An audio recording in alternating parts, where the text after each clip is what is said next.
Here at Dr. Phil, a lot of people fall victim to love scams. The first red flag that we like to look at is the exchange of money. So when Fran told me about a man named Craig that she had never met in person, I had a lot of questions about him.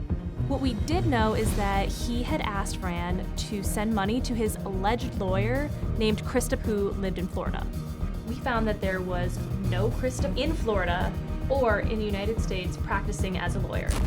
After we realized a lot weren't adding up, we went looking at all the photos that he had sent Fran for clues. I learned he was possibly a football coach, he was allegedly from Texas, had a Florida tattoo on his arm, and he had a son. After searching to see if he was possibly a football coach, I came to a dead end. Looking at a couple other photos, I noticed that he was wearing another shirt with a logo on it. It said healthy, wealthy lifestyle, and I did a quick Google search. It led me to the brand's Instagram account, so I looked at all 1,500 of their followers. Eventually, I came across an account that had a photo of a man who looked exactly like Craig. The account that I found was under the name of Anthony. I was able to connect with Anthony, and he was able to confirm that, yes, those were his photos. He is absolutely, without a doubt, not Craig.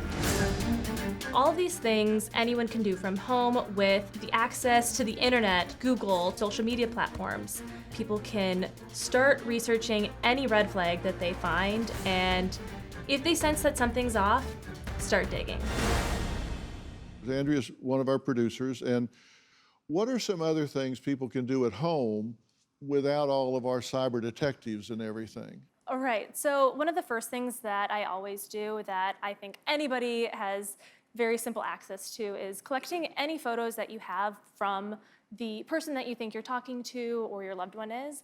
And there's reverse image searching engines that are free. So you just save them to your desktop, you plug them right into your search bar, and you can do that. There's a platform on Google, and then there's another platform as well that if you just type in reverse image search, sometimes you can get a hit, you can get a match, it'll find the same digital footprint. And then you say look at social media profiles, check followers, who they are, where they're from, because that can tell you if the person that's being used, their identity is being used, you can find out where they actually populate, where they live. You can zero in. Yeah, and so something that I noticed on Craig's profile, so I was able to still look, it was active, but there was no post, which one, that's a little suspicious, 0 posts. And the other thing was that I think there were 13 followers that he had, and one of them was you, and the others were different men. And from what I was able to see within those profiles is that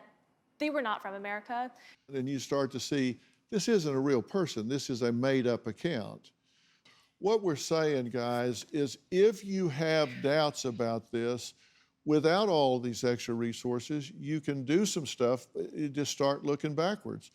Do you have a story or a question for me? Click the link in the description and tell me what in the world is going on.